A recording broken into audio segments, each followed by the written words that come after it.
Retour sur la carrière d'un des plus grands réalisateurs allemands, Werner Herzog. 16 de ses films font en effet l'objet d'une réédition, et parmi eux Aguirre et La colère de Dieu. Ce film sorti en 1972 était la première collaboration entre Herzog et Klaus Kinski. Et puis il y a eu aussi des films moins connus comme Les nains aussi ont commencé petits, sorti en 1970, c'était son second long métrage.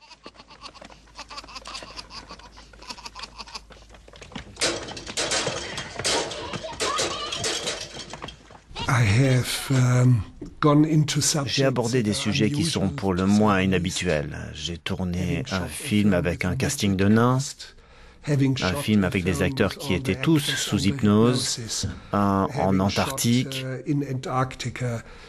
J'ai tourné des choses sauvages, des mirages. J'ai travaillé avec un acteur aux marges de la folie comme Klaus Kinski. 5 films avec lui. 5 films dont Nosferatu, Fantôme de la nuit, où Isabelle Adjani avait rejoint Kinski.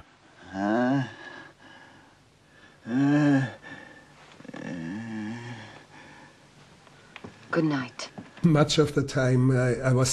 plupart du temps, j'étais le plus jeune sur les plateaux de mes premiers films.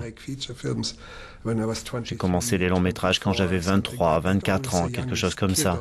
Toujours le gamin sur le plateau, mais j'ai toujours pris soin des acteurs. Et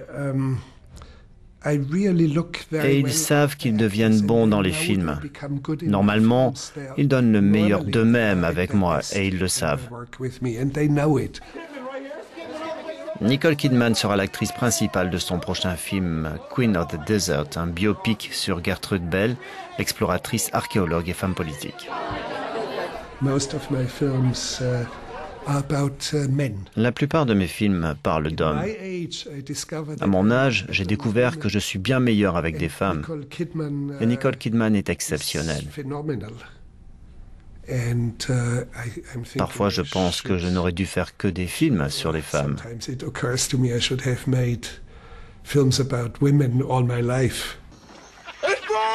Enfin, avec Fitzcarraldo, il est couronné à Cannes en 1982. Un tournage long de 3 ans au beau milieu de la forêt vierge. Un projet fou tant dans l'histoire du film que dans sa réalisation.